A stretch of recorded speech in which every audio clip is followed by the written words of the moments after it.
are you? I'm good, boss. I'm very good, very happy to have you. And of course, it's not your first time in France. You have been very successful in this country. You were playing last night in France.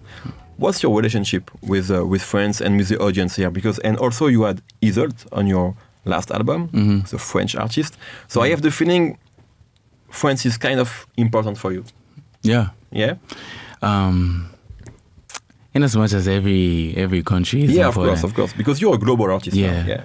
I just kind of have somewhat type of bond with the fans out here. Yeah. And it's mostly through music.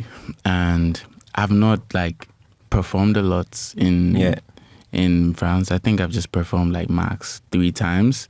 But I just feel like there's some essence to my music that they all connect with. I think they're like my top listeners.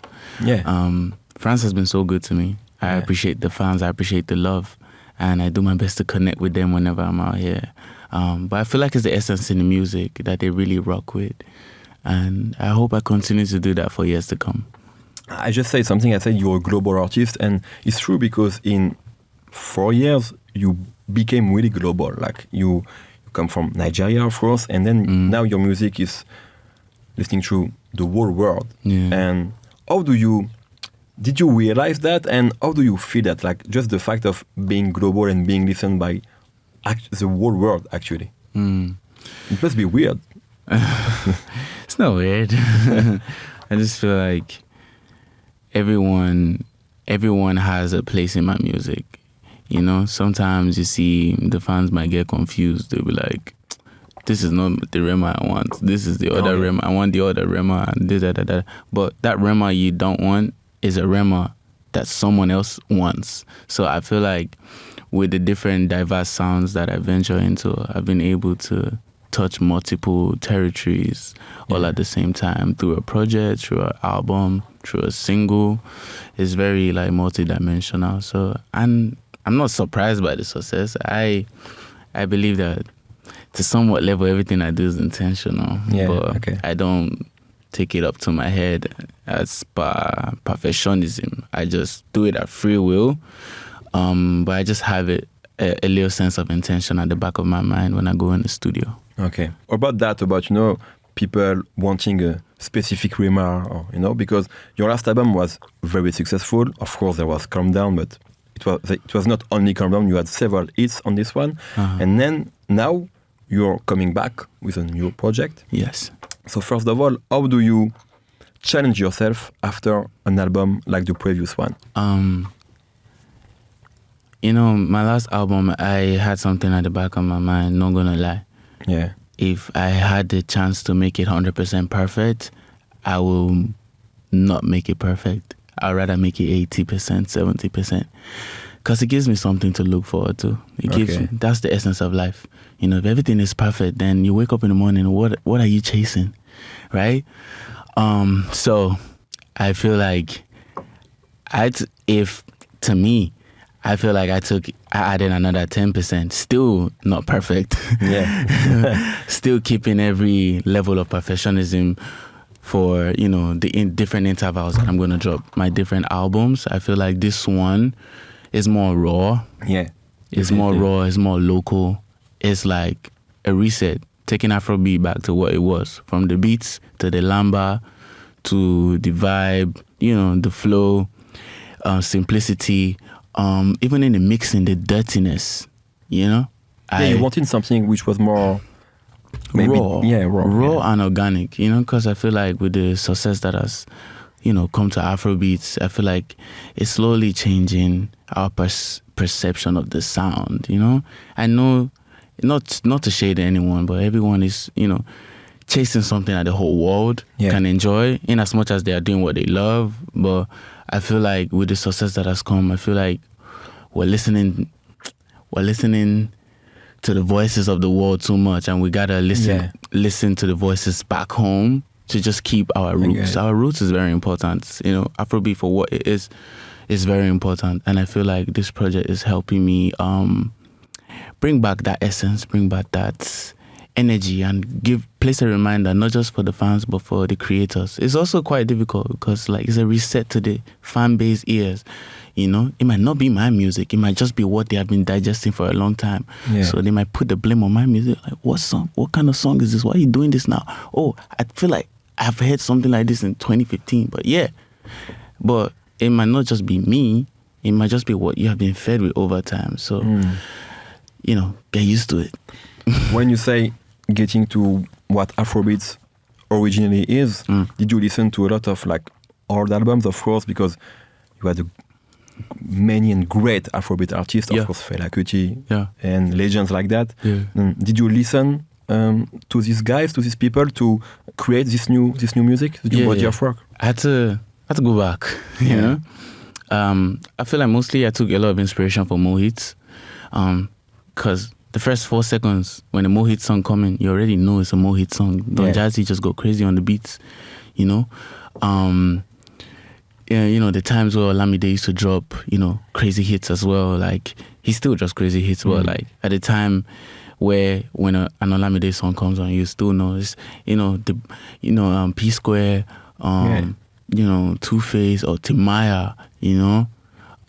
There used to be times where the beats just, Amapiano is great, Amapiano is fire, but there used to be a time where Afrobeats, like production, used to be so insane that nothing can survive in the club in Africa. You gotta, you gotta play that Afrobeat, you know.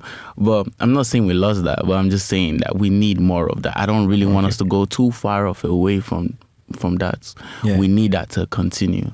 Yeah. And especially in a time where, you know, a lot of people are talking about Afrobeats being maybe the #1 genre in the world right now, actually, because it's listened by everyone and it has a great influence on people.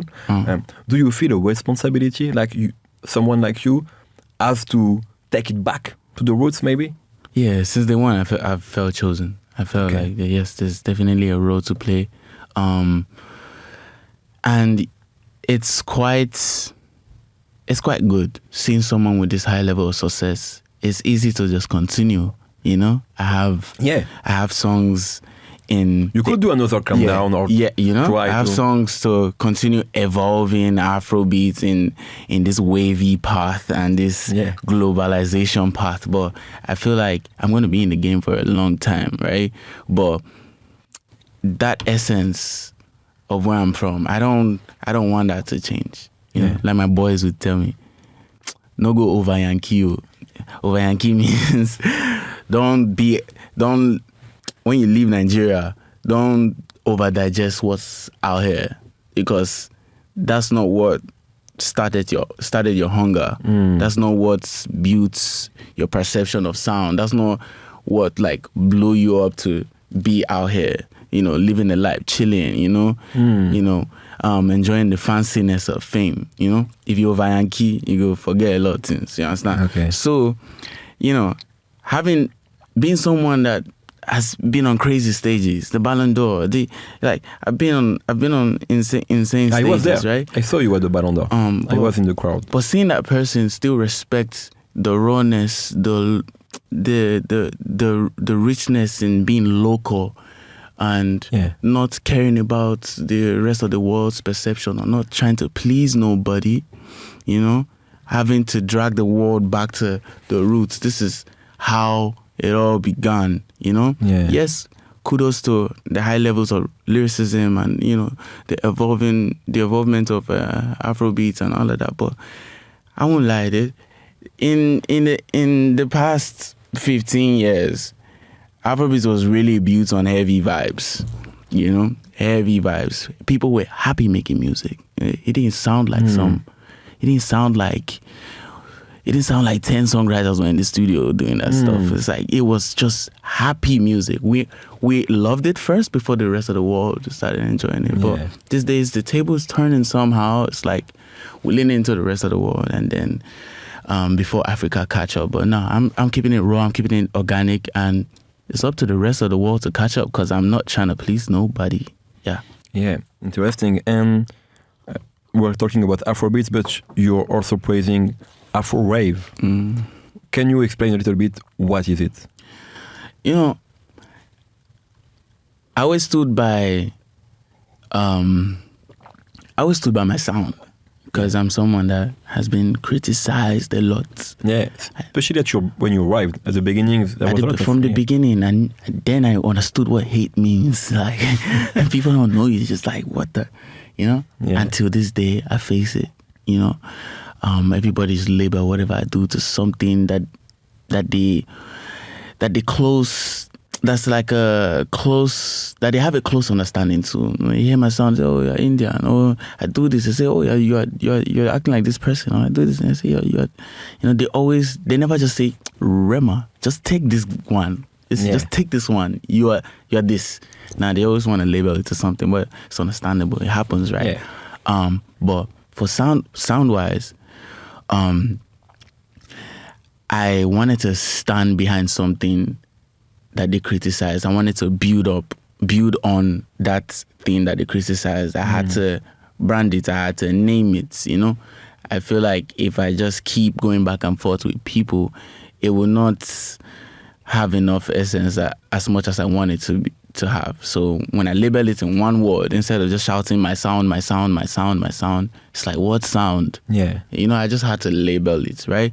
And I always gave my biggest kudos to Afrobeat. But still, Afrobeat is the mother tree. Everybody got their sound. Great. And some people choose to label that sound. Great. Some people didn't choose to label that sound. Just like we do Afrobeats and that's it. I do Afrobeats, right? But my sound within Afrobeats, I label as Afro Rave. Okay. You understand? Yeah, I understand. Yeah, pretty much. You talk about the critics. Of course, it comes with the success. And you had success pretty early. You are very young, actually. It must be...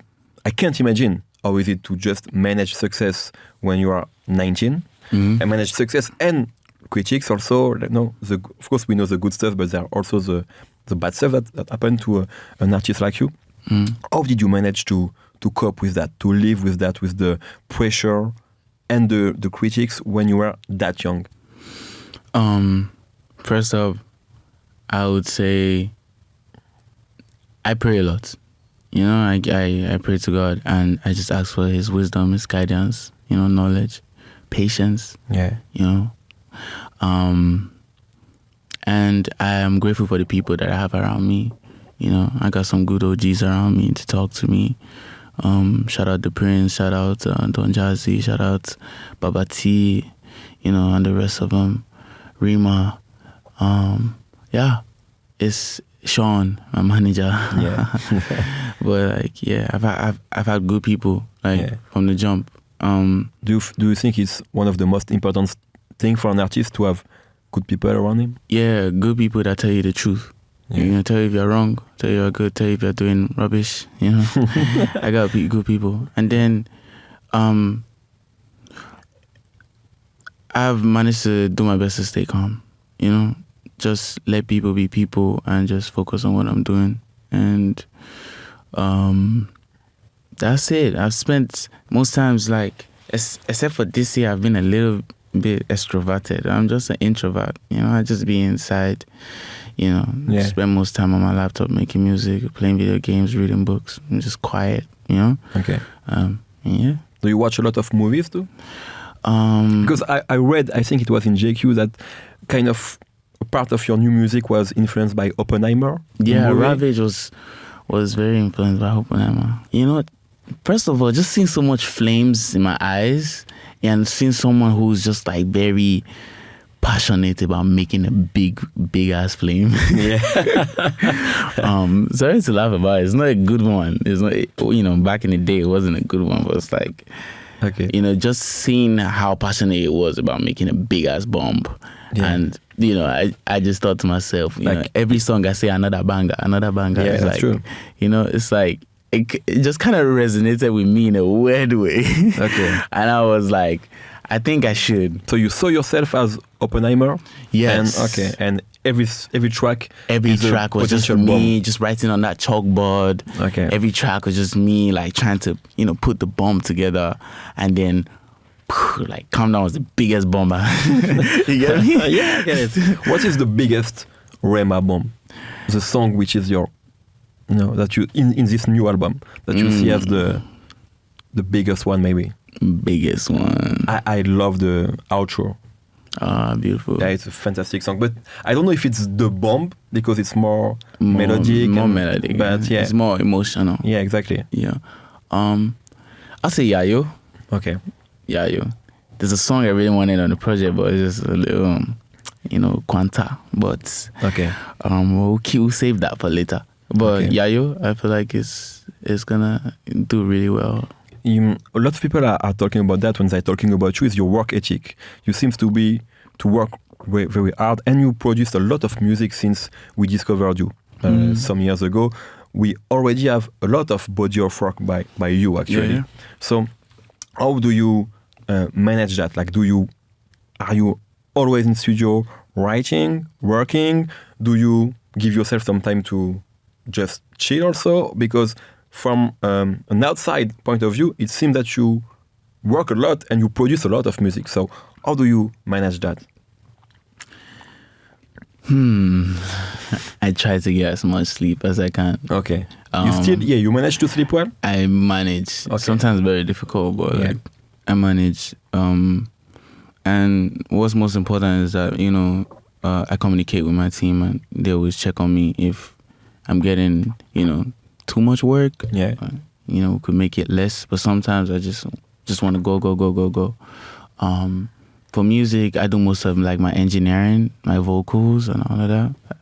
I slowly started like being hugely part of my production. And I feel like in this project, you're gonna see a lot of production credits. My name's gonna be there. This is new. Actually, in your music. Yeah. My production credit's gonna be there, but I do my best, to rest, tap in with family and just like ease up. Yeah. Does your mother listen to your music? Yes. Yes. What does she think? Because you talk in several interviews how important she is, of course, and how you wanted her to be comfortable and with your success. So, what is her opinion about what's going on for you and maybe about this new album?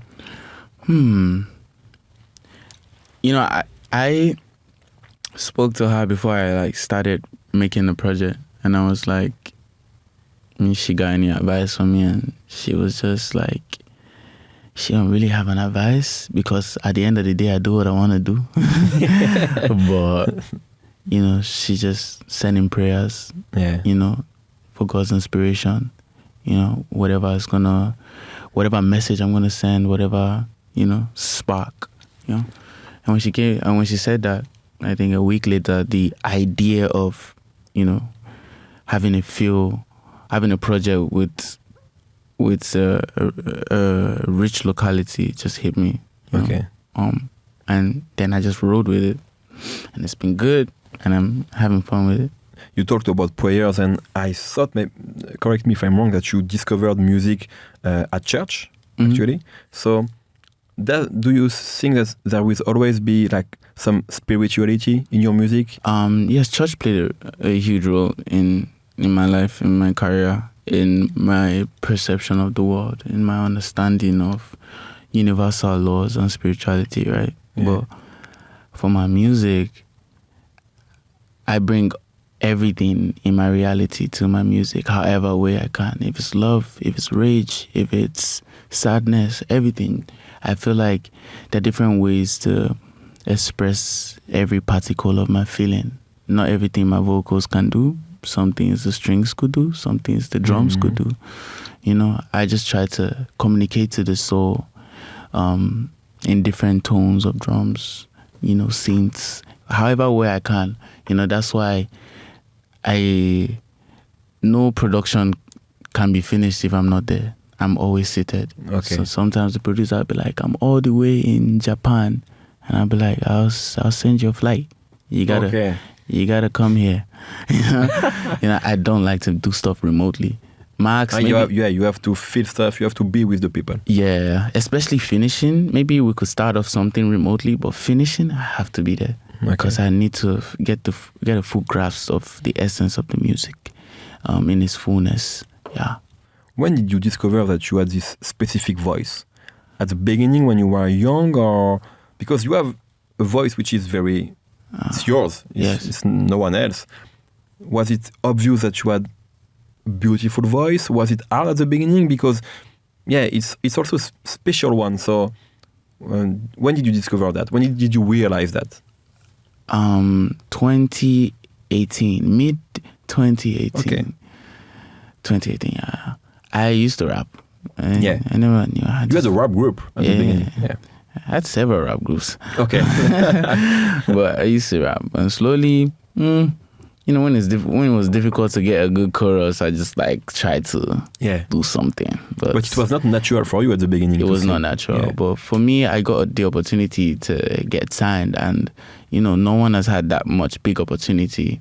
And I didn't want to flop the opportunity. I wanted to take it. And the prince told me, like, try singing, might just work. And so it was because the prince said that you started to sing. Okay. I just started like making efforts, and I feel like year by year, I just kept making music, kept performing, and everything just got better and better. And I still feel like there are different heights to vocals, and I feel like over time my vocals will evolve and do its thing. Like this project, I feel like the texture of my vocal is different. Yeah, exactly. Rema, thank you very much. I think we have to finish because you have a plane. Yeah. Okay, you're going back to Nigeria? Yeah. All right. Thank you very much for being here. I appreciate it. I got to give a shout out to all my fans out here in France. I appreciate your love. I can't wait to come, do a very huge arena so that we can all have a great time together. Yep. It's been fun with the festivals and fun with the, the theaters and all of that we're done. But I'm going to come back and we're going to do something huge together. It's going to be great. We're ready for that. Mm-hmm. Thank you very much. Thank you. I appreciate it.